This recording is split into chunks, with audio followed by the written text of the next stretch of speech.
Hey everybody, welcome to another episode of Teens No Cap. I'm your host, Charity Chaffee. I'm a teen therapist specialist. They're my entire population, and I thought it could be fun today to do some answer Reddit questions live.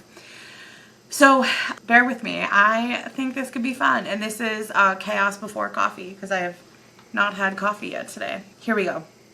This one is labeled piercings. I'm going to give my honest opinion.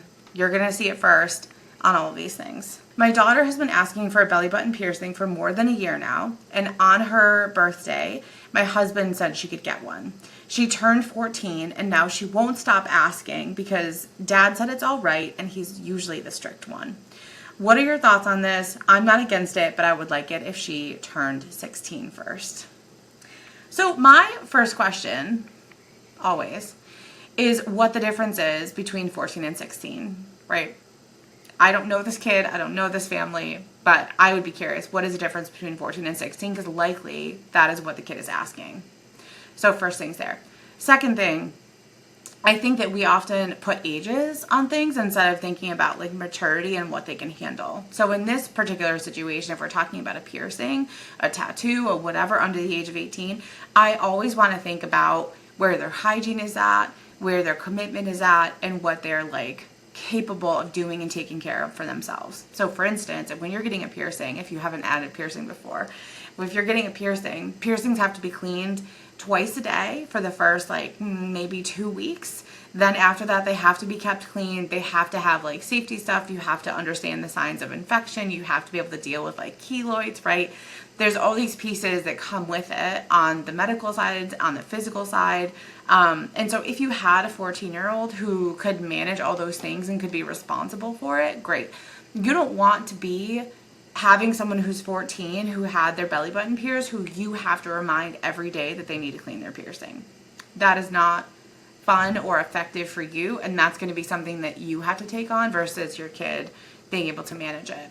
That's first things first. Third thing, I would be wondering why the kid really wanted to get their belly button pierced. Some kids just think it's fun and it's a form of expression. Some people are like, well, I want to do it because my friend is doing it. So I would want to understand where she's coming from with that. Last thing I'll say is that, and this is the hard part about parenting teens, is that when you give permission, when one parent gives permission for something, you really have to be able to manage that amongst the couple. So I would also talk with hubby and just be like, look, for decisions like this, we are making them together.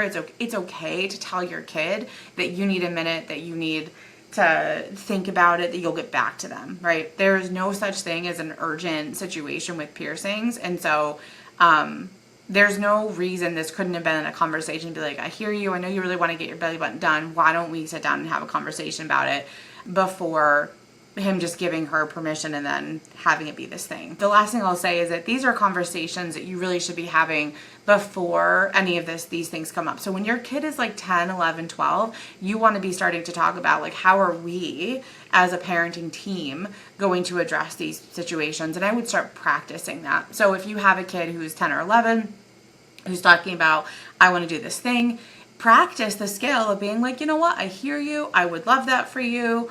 Let me chat with mom. Why don't the three of us sit down together? Let's talk about it. We'll figure it out from there. That's not agreeing to anything except for a conversation, and that is an okay place to start. Personally, if we're talking about my own perspective on piercings, I think piercings and hair dye and all that stuff can be a great form of personal expression. And if we're talking about things that are permanent, piercings versus tattoos versus, other things, piercings are things that you can get, they heal, the scarring is fairly minimal. So if we're talking about the hill that we're going to die on, that's not a hill that I'm going to die on, as long as they can take care of it.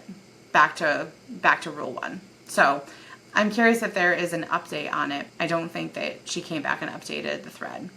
Anyway, that is my thought on piercings. Reddit thread number 2. This one says, 13-year-old not wanting to hang out with grandma for a whole week over summer. So it goes on to say, my mother-in-law is insisting on having her grandkids stay a week at her house. It's a 4-hour drive. My son is 13 and my daughter is 11. My son is complaining that that's a long time to be staying at his grandma's house, as he'd rather be with friends this summer or out at the skate park. Should I shorten the visit with their grandma or figure out activities all 3 of them should do to keep entertained? Does a week seem too long? So I have kind of a controversial opinion on this because when I think about the stage of development that a 13-year-old is in, and I think about how much time a week feels like to them over the summer, especially because they only get one summer, right? They get like maybe 6 to 8 weeks, depending on what else is going on. A week is a really long time. And the perspective I'll take on this is that at 13, they are working on cultivating like a friend circle. They're working on kind of like developing those friendships. They're working on like, autonomy, figuring out what they want to do with their time. They've likely been looking forward to summer for the entire school year. And because it's only 8 weeks long, losing an entire week of that to go and like hang out with family, it does seem like a long time. The second thing I'll say on this one is that I feel like if you have a kid who's expressing, frustration or complaining about it, that is the chance and the opportunity for a conversation. Like, why doesn't he want to spend time with grandma? What would make it feel more like worthwhile? Are there things that he could do while he's there that would be more exciting? This is the space to have a conversation. It's not just a yes or no question. It's not just like, okay, you don't have to go. But I would lean into the curiosity of this and be like, what is it about grandma's house, right? What is this telling me? What do you feel like you're looking for this summer? There could be some creative things you could do around this so they still get family time together. But also it might just be that a week feels really long, and that's okay too. Oh, and the other thing I'll say on this is that I talk a lot about this with like the teens and the parents that I work with, because I feel like when we think about kids over the summer, I do think when you're an adult and you're working that there is a space of like, oh, I'm frustrated because you're on break and you get to do nothing and I would love to do nothing. And so I'm going to make comments about all of these things because I want to be able to do nothing over break. I want to be on break. And I think that we forget that our kids, our teens, need to be role modeled what it takes and what it looks like and what it is to take a break while they have the opportunity to like take a break. So people over the summer are like, oh, my kid does better in structure. I want to program them. I want to do this. I want to do that. They have to be up by, 8 a.m., whatever. And in reality, that is like a potentially helpful structure for some kids. But the struggle is that then we're not really role modeling what rest and recovery is looking like. We're not really role modeling how to utilize our time except for meeting these demands that are crazy. Now, mind you, if you have a kid who's like, I'm super excited to go to camp. Camp starts at 9 and I'm going to be up by 8. That's a different situation. That's fine. They're excited. They're having fun.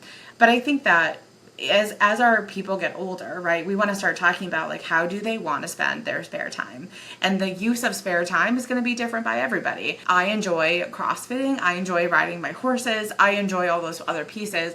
There are people that just want to sit inside, in front of a nice cute little fireplace, and they want to read books for 8 hours a day. And that is no different. That is not a better or worse use of time than what I choose to do with my time. So I think that part of this thread is also her kid talking about how like he has some preferences for how he'd like to use his time, and how can we respect them and collaborate with them because they are a teenager, they are developing their voice. We want them to be part of that planning process. So again, I'd lean into the curiosity of this and I'd try to figure out where is this coming from, what can we do to kind of like edit it. And also keep in mind that if he doesn't want to go, like I would never force someone to go sit with someone that they really just didn't want to sit with, right?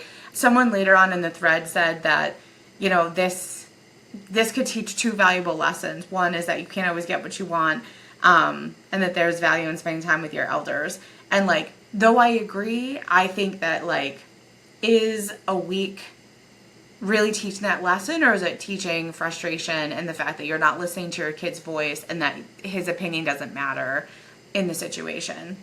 And then I do appreciate that after on the top thread, somebody had gone down and said possibly an unpopular opinion, but I'd never force my kid to stay at anyone's house for a week, and that is a big thing of how I feel. And then honestly, people had some great suggestions, shorting it to 3 or 4 days, finding some other fun activities to do.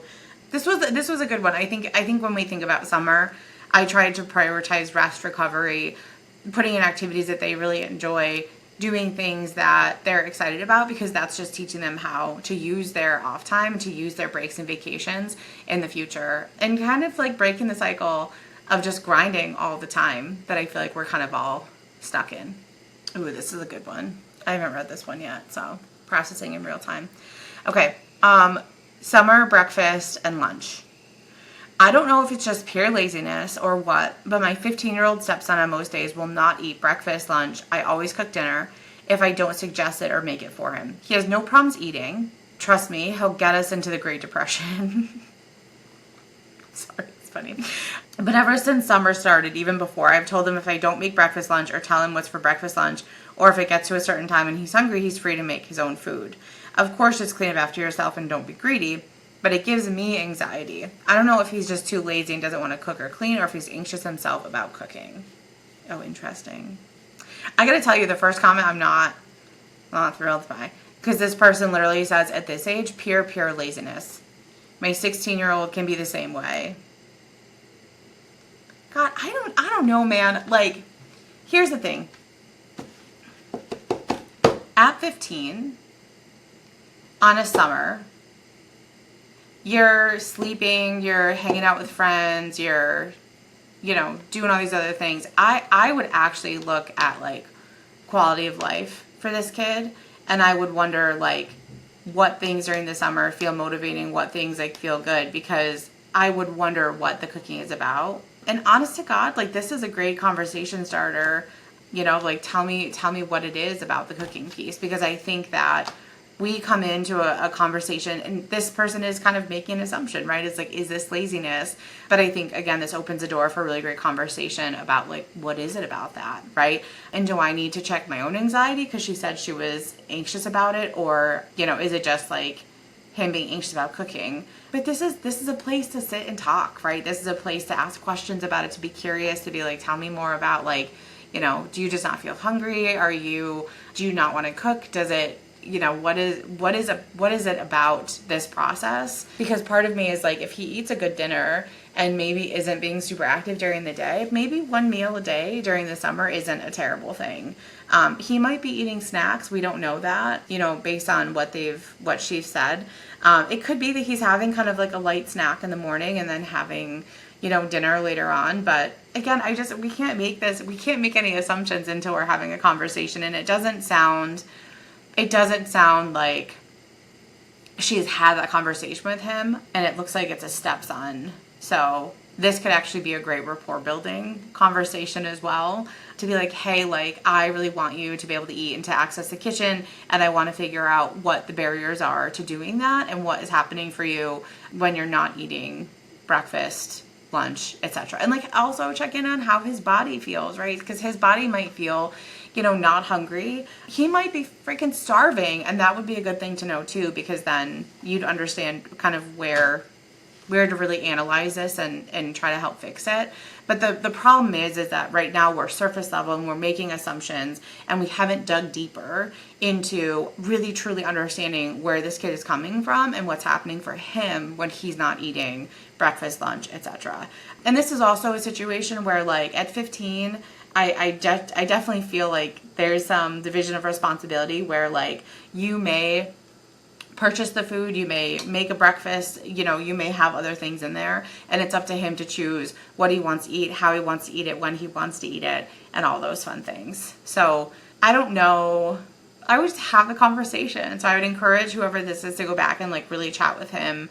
And it doesn't look like they replied a lot to anyone else in the thread. So I guess I'm looking for an update at some point.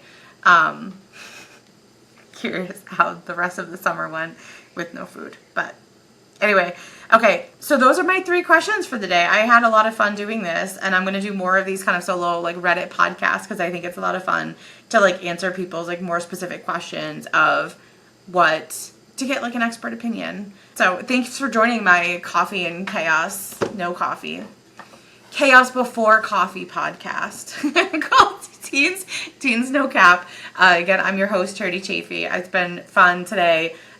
Check back in for more Reddit thread solos. Bye, guys.